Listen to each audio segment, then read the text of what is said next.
Hey, it's Mrs. Golding. I am in 7-5, page 564, number 6 in your packet or textbook. And this is an open-ended question that I want to kind of teach you a little bit about some properties of mathematics that might be interesting to you.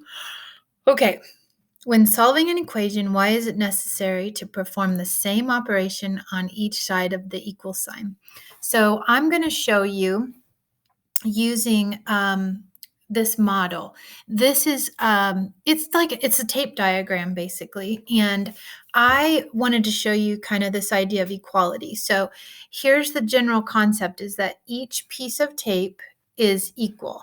Okay, each piece of tape is equal, and I have given the entire tape a quantity, and it's 60.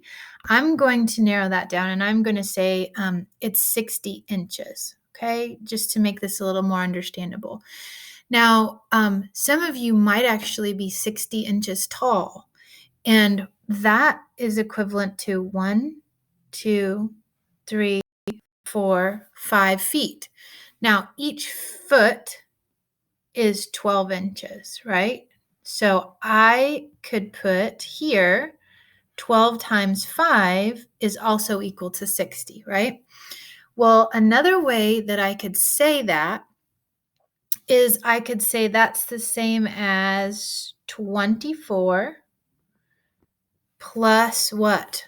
36. Notice how I just divided that there.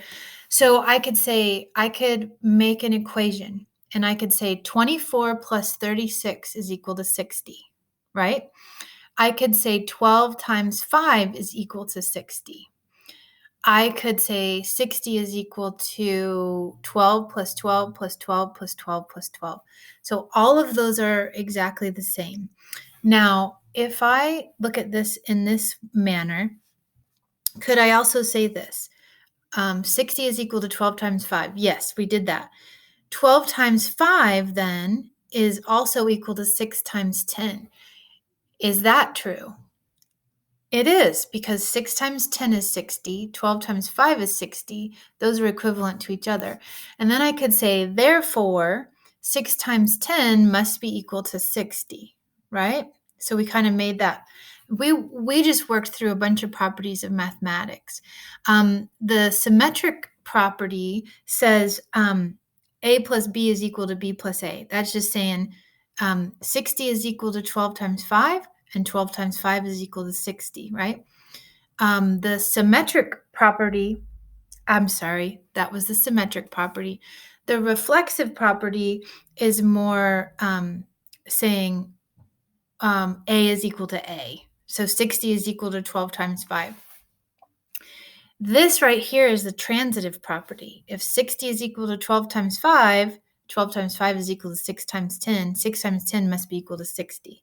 There's all these cool properties that you're going to use, especially as you move through 7th and 8th grade. Now, here's the deal. This is the real question here.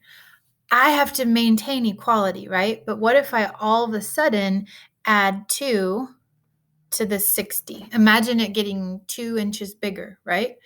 That means I would need to somehow account for that in each of these. So I could say 24 plus 1 and 36 plus 1.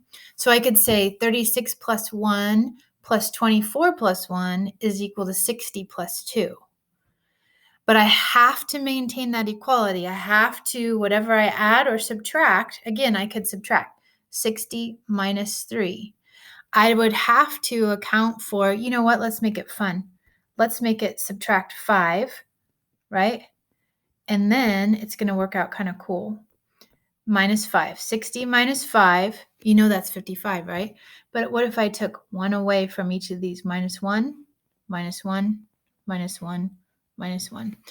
It's like saying 60 minus 5 is equal to 12 minus 1 plus 12 minus 1 plus 12 minus 1 plus 12 minus 1 plus 12 minus 1. It's true. 12, 24, 60 minus 5 is the same as taking all of those things away.